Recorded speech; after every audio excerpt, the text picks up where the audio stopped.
हीरे की खान। अफ्रीका महाद्वीप में हीरों की कई खानों की खोज हो चुकी थी, जहां से बहुतायत में हीरे प्राप्त हुए थे। वहां के एक गांव में रहने वाला किसान अक्सर उन लोगों की कहानियां सुना करता था जिन्होंने हीरों की खान खोजकर अच्छे पैसे कमाए और अमीर बन गए। वह भी हीरे की खान खोजकर अमीर बनना चाहता था। एक दिन अमीर बनने के सपने को साकार करने के लिए उसने अपना खेत बेच दिया और हीरों की खान की खोज में निकल पड़ा। अफ्रीका के लगभग सभी स्थान छान मारने के बाद भी उसे हीरों का कुछ पता नहीं चला। समय गुजरने के साथ उसका मनोबल गिरने लगा। उसे अपना अमीर बनने का सपना टूटता दिखाई देने लगा। वो इतना हताश हो गया कि उसके जीने की तमन्ना ही समाप्त हो गई और एक दिन उसने नदी में कूदकर अपनी जान दे दी।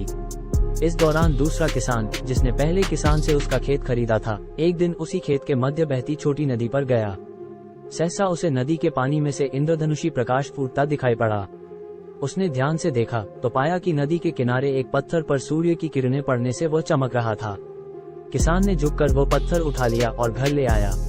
वो एक खूबसूरत पत्थर था। उसने सोचा कि यह सजावट के काम आएगा और उसने उसे घर पर ही सजा लिया।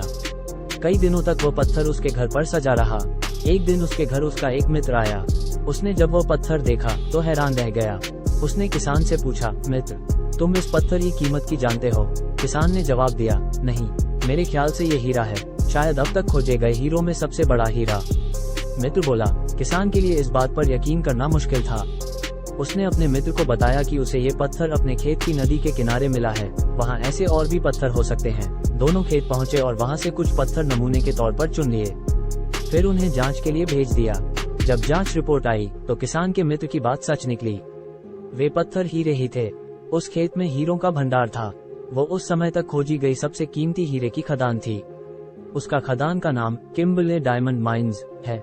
दूसरा किसान उस खदान की वजह से मालामाल हो गया। पहला किसान अफ्रीका में दर दर भटका और अंत में जान दे दी, जबकि हीरे की खान उसके अपने खेत में उसके कदमों तले थी।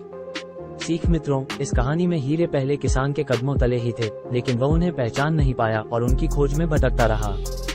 ठीक वैसे ही हम भी सफलता प्राप्ति के लिए अच्छे अवसरों की तलाश में भटकते रहते हैं।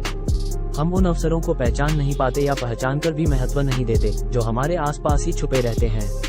जीवन में सफल होना है तो आवश्यकता है बुद्धिमानी और परख से उन अवसरों को पहचानने की और धैर्य से अनवरत कार्य करने की। सफलता निश्चित है,